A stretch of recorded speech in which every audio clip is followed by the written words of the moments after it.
Hi, this is Tyler Woods, and you're listening to KMKR LP 99.9 FM Tucson.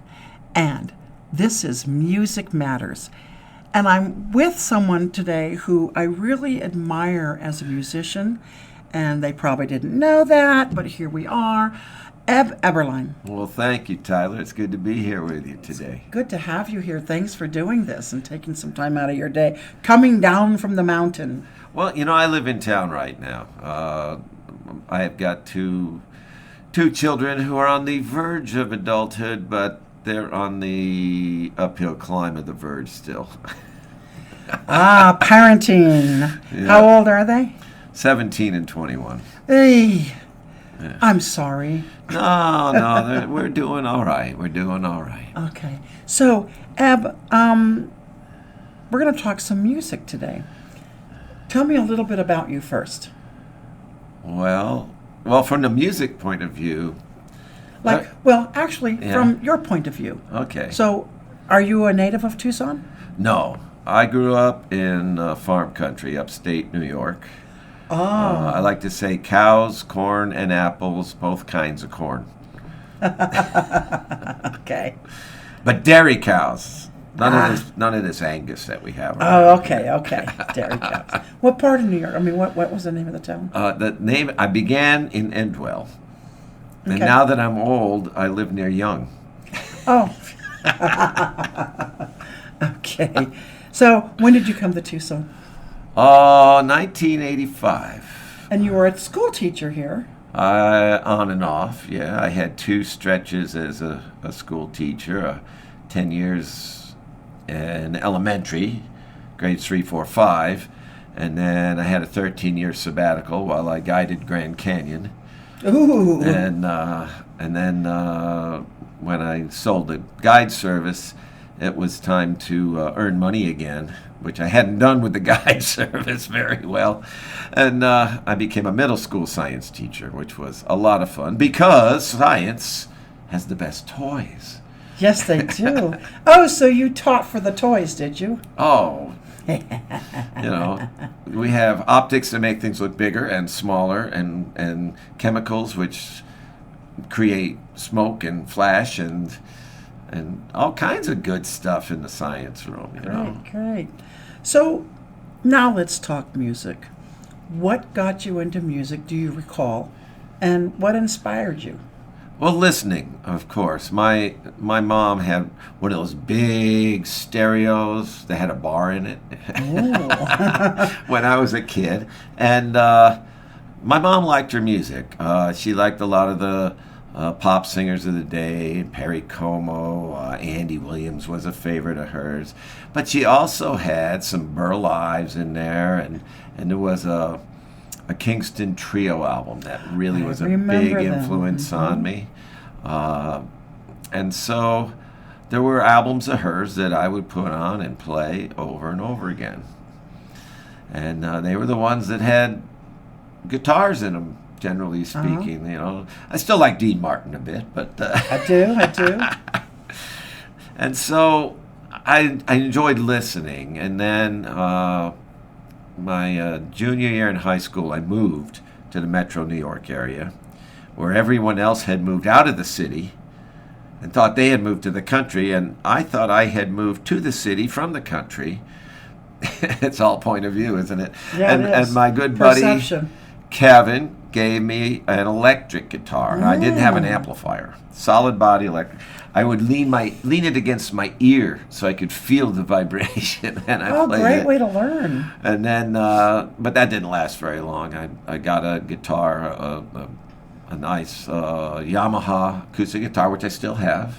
Good for you. 1969. It cost me $110, and it was a Christmas present that I was told I had to pay half for. Okay, sounds like my mom. So, and then, people said, put your fingers there. Okay, now move your fingers there. Now move your fingers there. So I've never had any real training. Honestly, I've never practiced scales. Yeah. I hear you. I hitchhiked. Self-taught. I hitchhiked and sitting on the side of the road waiting for a ride. And I sit there playing my guitar. and play along with albums like the New Riders or Arlo or Pure Prairie League, those kind of things. Poco. Oh, fun. Poco. Pure Prairie League. Yeah, memories. Wow. Yeah. How young are you? Right now? Yeah. As I sit here today, I'm 66. Okay, 61. So we kind of grew up sort of generation. Yeah, sure. I'm almost 62. So, yeah, I grew up with the Beatles and Elvis. And my upbringing with my mom was in love with Elvis, but my father was in love with Hank Williams. And so I grew up on Elvis and Hank Williams while sneaking into my room listening to as much Beatles and Stones, that I remember when the White Album came out. Oh my gosh! And why don't we do it in the road? Oh, it was banned. It was totally banned. Yep. So you started teaching yourself guitar. When did you decide you wanted to have the passion to do music? Well, I pretty quickly wrote a song. Okay. Which I later got rid of the lyrics. The song was called "Mama Was a Drinking Man." Mama was a drinking man. My parents had issues with alcohol. Okay. And so it was a slap at her, and it didn't sit well, and the lyrics got thrown away. Okay. So. Is there something that did go well for you with your music? How it made me feel. Good. It was my release. It was the guitar was who hugged me. Yeah, no kidding. That's a great way of saying it. Yeah, it was who hugged me, who tucked me in. And for me, my guitar was who I told my woes to. That too, it was my counselor. Yeah. And I was able to process a lot of stuff through songwriting. You're a great songwriter, and I want to hear something. Would you explain what the first song is we're going to hear? It's One More. That's the title of it. Okay, and you have a double CD out. Is this all in the Community or the Solitude? This is on the Community disc of the Community/Solitude release. Okay. And this song was written in about 15 minutes. I love those. Those are the best songs. They truly are. Yeah, I have some friends from Salt Lake City, Otter Creek. They are a duo. And so if you ever catch them, they're well worth it. They have both been Utah State fiddle champions in different years. Okay, I'll just see if I can find them on Facebook or YouTube. They were here in town visiting, staying with us. They had a gig, and their gig was, I think it was at Monterey Court, someplace like that, on a Wednesday night, and they weren't having to leave until Friday, and so the next morning I said, we should get in the studio while we're here, but we need a song. And so this is what Pete Seeger or John McCutcheon would call a zipper song, where you have a phrasing and you just change a word each time it comes around. Oh, yeah, and yeah. And we see this a lot in gospel music, right? And a lot of the old Appalachian tunes have an element of this. And so it's a response to civil rights and social action, this song. And so what is it called? One More.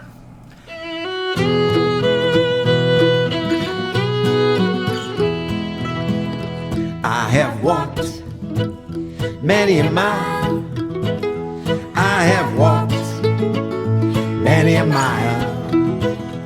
I have walked many a mile, so that I might walk one more mile with you.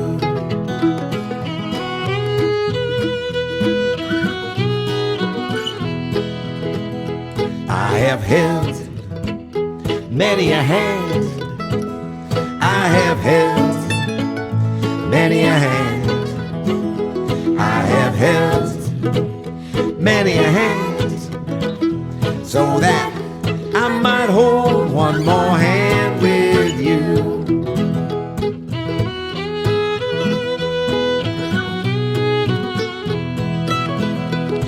have sung many a song. I have sung many a song. I have sung many a song, so that I might sing one more song with you.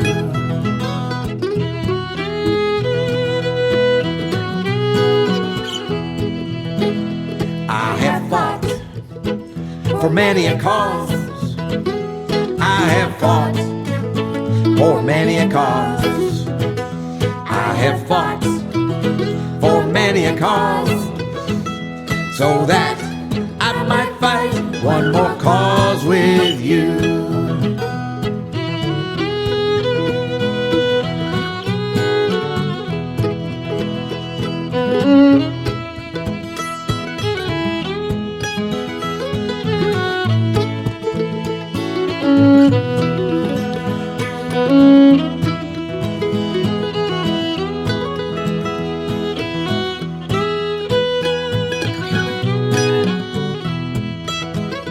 I have made many a friend. I have made many a friend.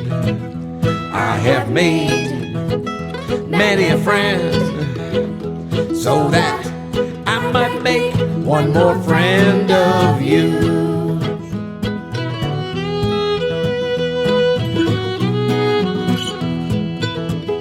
I have walked many a mile. I have walked many a mile. I have walked many a mile, so that I might walk one more mile with you. So that I might walk one more mile with you. I like it. It's great. Yeah. I went to your CD release party. That's right. You were there. And we actually Thank played you. a little bit there, but we came there to support you, and it was fun. And it's a great CD, by the way. So anybody listening, you can get a hold of Eb through Facebook or whatever, and ask them where they can get your CD, because it's incredible. And I like the way you put it together, that there's a community aspect and a solitude aspect. Well, the songs lent themselves. I mean, it was a concept I had before I realized it was going to be 2 discs. And I want to give a nod to the vocals on that song. The 3 daughters of my friends are the background vocals on that song. Oh. And there's nothing like sibling harmonies. Yes. They're known as the Muses, and I've been telling them, very soon you won't be playing anymore. You'll just be managing. There you go. So how's the CD been doing? Pretty okay? Okay. Yeah. I mean, it's Tucson. I'm not touring nationally. I'm not even touring our age, regionally. I play because I love to play, and every gig I sell a couple. Yeah, cool. I think that's the fun. I recently played in a band with a young man who was only 21. I remember him turning 21. And I know his goal is rock stardom, and he probably might make it because he's very talented. But I always say, I'm not after rock stardom, I'm just out to play and have people listen to music. And it feels good at my age, and I've been noticing most of the musicians I've been interviewing are all our age. And we're all aging, and we all have the same attitude, as we just want to have fun with it. But we want to be heard. Well, the energy of playing to the audience changes things totally. Yeah. My current band, 5-piece, we got Phil Anderson on bass, Jim Lipson on cajon, they're the rhythm section. Slim Edelman, who you may know already, he plays with the Lost Hombres, and he sits in at the 420 show with the Top Dead Center on a regular basis, plays lead, and he was a sideman from Houston to LA in the days. And then Billy Yates joined us about 6-8 months ago, and Billy played with the Marshall Tucker Band and the Outlaws, and he's just so much fun. And what has happened for that, so many years as a solo, or just with Phil, my bass player, the two of us as a duo, well, as the front man, I'm carrying the whole thing. And now with this band, it's a whole new ballgame for me where I get to sit back and do something a little more subtle, a little more different. I'm not, the sound is not all about me. You're not carrying the weight, exactly. In fact, I've joined another band just as a sideman. This is totally new for me. I joined the Widow's Hill group. Oh, that's right, with the steel. And I just play dobro. I just sit in the back and play dobro and throw a little bit of bass in there once in a while. Yeah. So you're with them now? Yeah. Oh, good, yeah. I go and visit them often. They play at the Mint often. Yep, I've played there with them, and we played the Flagstaff Folk Festival a couple weeks ago. How was that? It's lovely to be up in the pines and have the high be 82 degrees in June, and it's a nice bragging, Eb. It's a nice, fairly low key event. I mean, it's not like the festival here where you worked your butt off. By the way, well, Eb, if you guys didn't know, is on the board of the. No, I'm not on the board. You're not. You do all of that out of the goodness of your heart, huh? I was president year 5 and 6, and year 35 is coming up next year. Oh my gosh! And I've probably spent close to 15 years on the board. Yeah, and you play the folk festival regularly. You get in. Yeah, I have actually intentionally skipped putting in on some years where I felt like I didn't have something new to add. And back when we only had two stages, yeah, that's kind of. And it was like we were always turning people away. And it's like, hey, I know I can get in if I want. I always say if you've played it and you've played it a lot, scoot over a little bit and let some of the newer musicians come in. And so exactly. I appreciate what you're saying, and I hope people are listening and hear that you don't have to play every year for 30 years, Exactly. Share. I've been there every year except one. Yeah. Well, I saw pictures of you. Were you hauling an outhouse? Was that what I saw? Oh, moving the porta potty this year. Oh God, yeah. That was interesting to watch. I was watching the pictures. So, speaking of porta potties, let's do another song, shall we? Boy, but what's the reference there now? Well, we're going to do something from your CD, Solitude. Would you tell us a little bit about that song? Okay. The Belt. Okay, this one, I actually had somebody in Flagstaff email me after the event a couple days later. She had bought the CD, and when I didn't perform, I seldom perform this song because it is so emotionally taxing for some people. My dad had a belt, and that was what he used to discipline me. And the cool thing about this song, it's one of the last recordings that Stephen George did before he passed. I said to Stephen, I got this song, it's kind of dark. And of course, if you know Stephen's catalog, his response was, I do dark. I said, yeah, I know you do, Stephen. Lots. And so he just nailed it, like Stephen always nailed it. And that's it. The song speaks for itself otherwise. Okay, Eberlein, The Belt.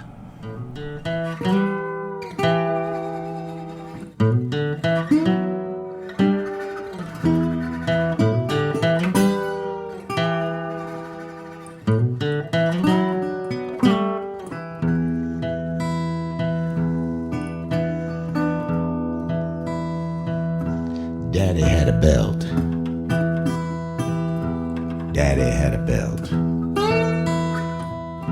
I know how it felt. Daddy had a belt.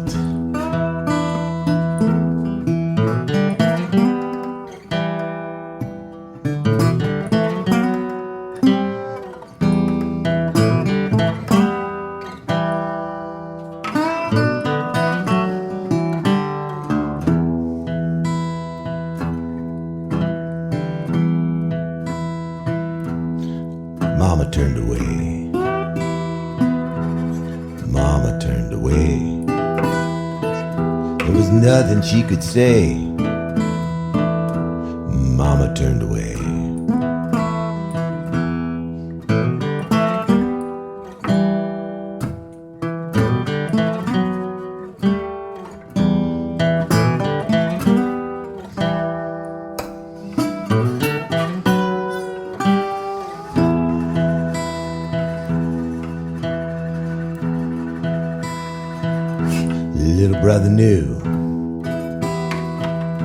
Little brother knew. Times he got it too. Little brother knew.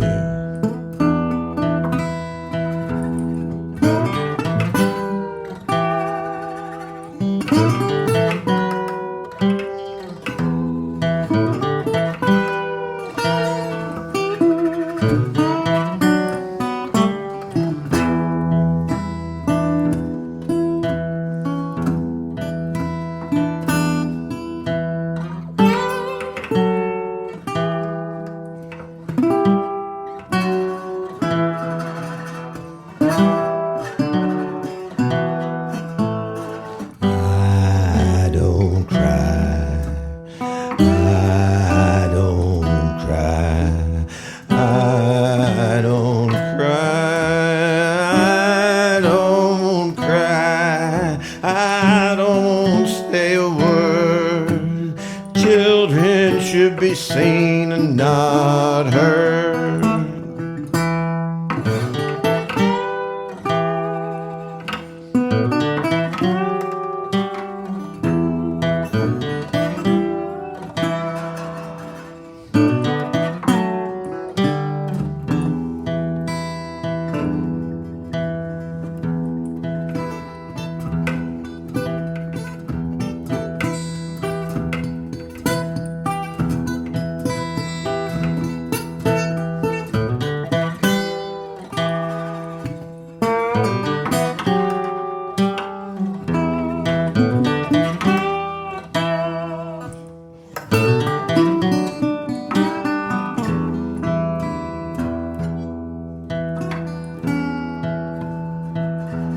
Daddy had a belt. Daddy had a belt. I know how it felt. Daddy had a belt.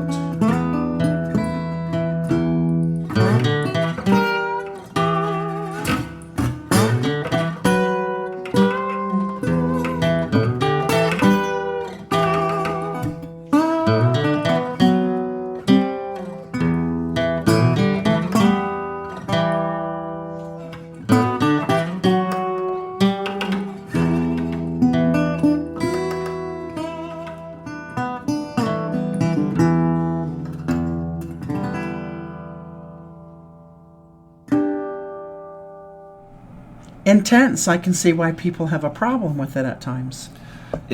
But you're a storyteller. Well, and I love it when people sing the songs about the love they grew up with. We all didn't grow up with that. No, we did not.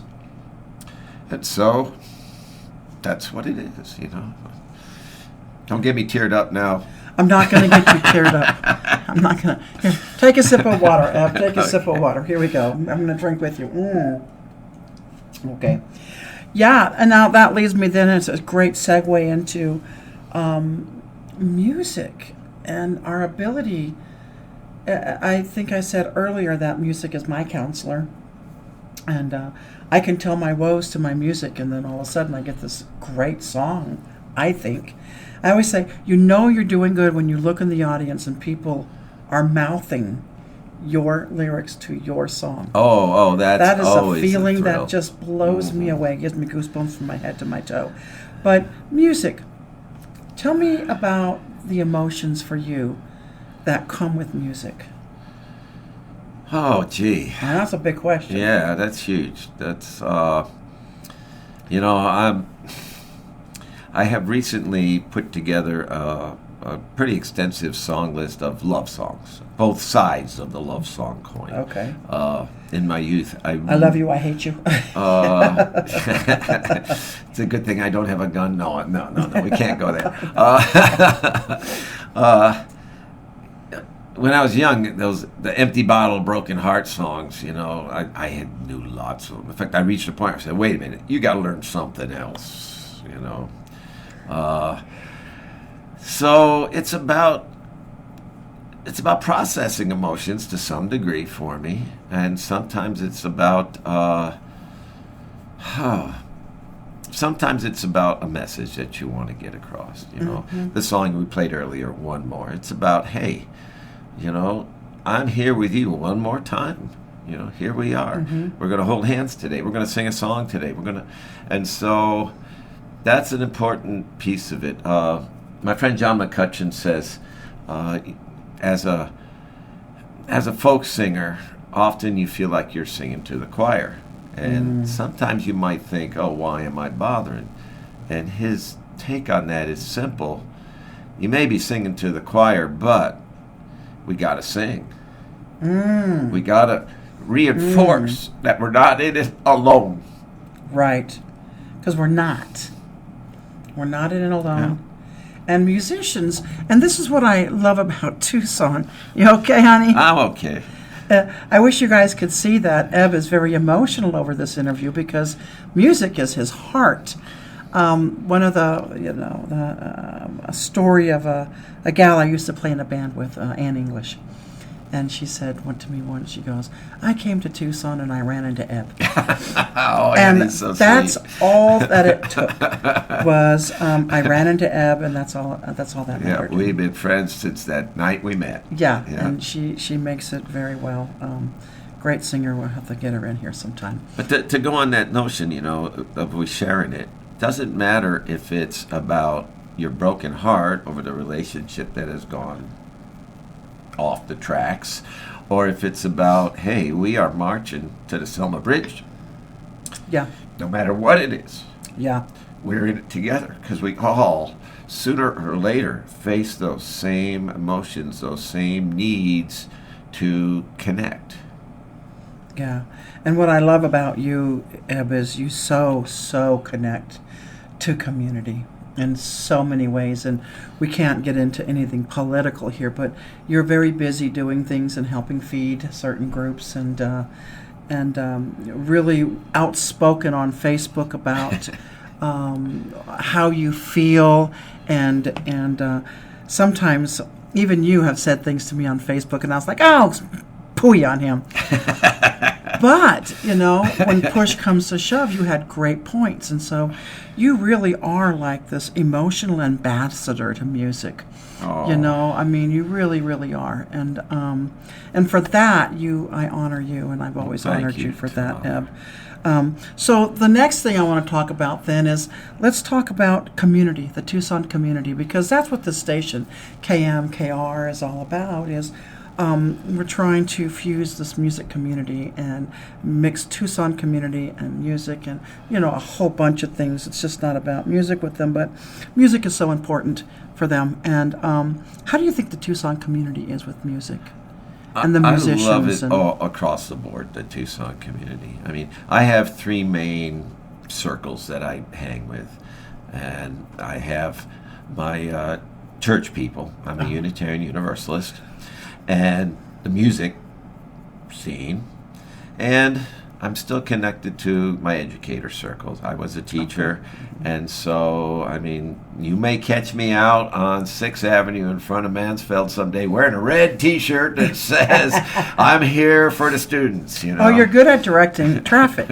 What was that at Monterey Court, and they have that special needs concert? Yeah, once a month on Tuesdays they have, it's called The Fun Ain't Done. My friend Dar Dobrostelbeck has put that on for over a year now. She's incredible for doing. I've got to interview her. That's all what I have to do, because I think it's, I worked in that field before I got to college and got my degrees and everything. I worked with that community and that population. And matter of fact, when we played for her one month, you were out there directing traffic, as I recall, and I recognized quite a few of the people that I worked with over the years.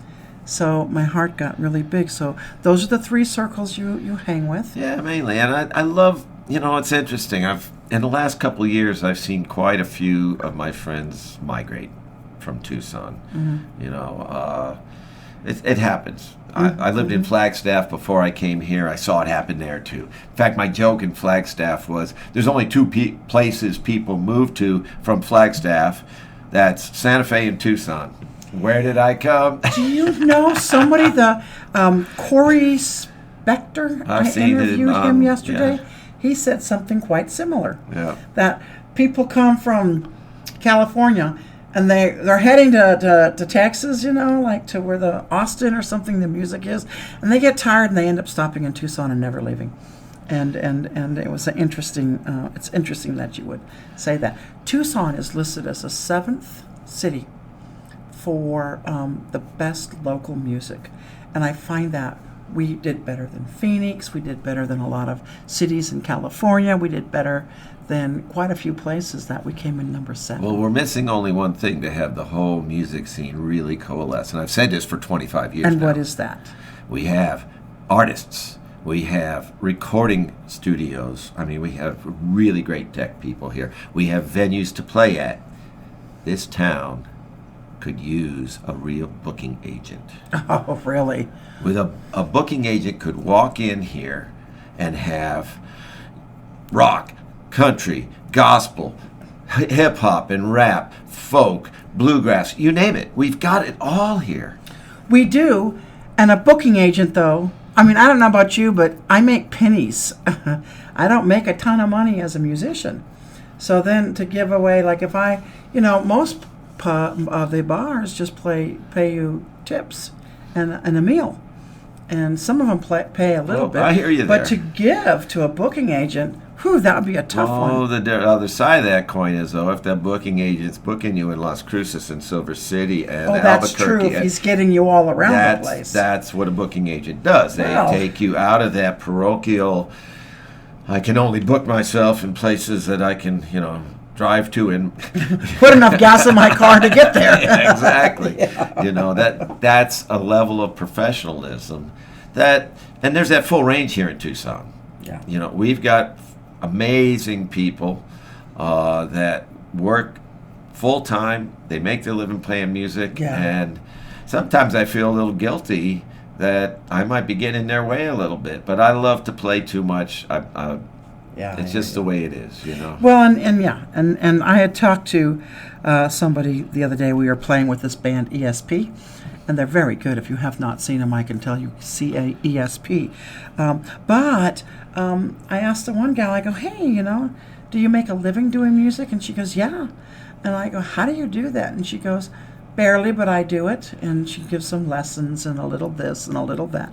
I'm just a lonely old psychotherapist that works way too much, and then I play in 4 bands, and the first thing you said when you came in is like, play much? And it's like, yeah. But I love doing this. Eb, our time is running out. Joy, talk to me about joy. So Folk Festival, once again, a couple of years ago, I'm walking with Mark Holdaway, our kalimba master, somebody you need to get in here. I know Mark. I've heard him. He is an astounding multi-instrumentalist, and I won't tell you our whole backstory. Yeah. But I'm walking with him at the Folk Festival, and I said, Mark, I've got a couple of instrumental numbers I'd really love to have you come in and do kalimba on this project I'm working on. And he was like, well, sounds good. I'm interested. 5 feet behind us, without me noticing, but previously, is Mitzi Cowell walking along. I love Mitzi. And Mitzi says, well, I've never been in the studio with Mark. I would like to do that too. And so that's what this song is. This is a song called Joy. It's just an instrumental. It's got Mark Holdaway on kalimba, myself on acoustic 6-string playing slide, and Mitzi on the resophonic, the dobro. And I teared up when I heard the playback on it. I mean, we're talking about a couple people who are peerless in their the way they live their music. Mitzi Kelsey. And so to have them, the whole CD, there's like 24 of, I think, the finest local I've listened to the on CD, it. not as much as I should, but I would say I've had it in my thing 4 or 5 times. So that's good for me, being that I never have time to listen to music. That means something big, but... and to be honest, one of the inspirations behind this track is the instrumentals that the Allman Brothers always used to do. Oh, which one's that? Like Melissa or Memory of Elizabeth Reed. And so Mark is the keyboard, right? I'm Dickie Betts on the rhythm, and Mitzi is Dwayne taking the leads. Oh, and, there you go. And, it's like, it's my roots, that music, the Right, Southern right. rock music is definitely my roots. I might have grown up in New York, but I live for pecan pie. Pecan pie. That'll be the name of your next album. Gotta let you go. Eb, thank you so much for being in the studio today and doing this interview with us. And if you guys, what's the best way for people to get a hold of you? Facebook. Eb's Camp Cooking on Facebook. Eb's Camp Cooking on Facebook. And Eb, thank you again. And this is going to be Eb's song, Joy.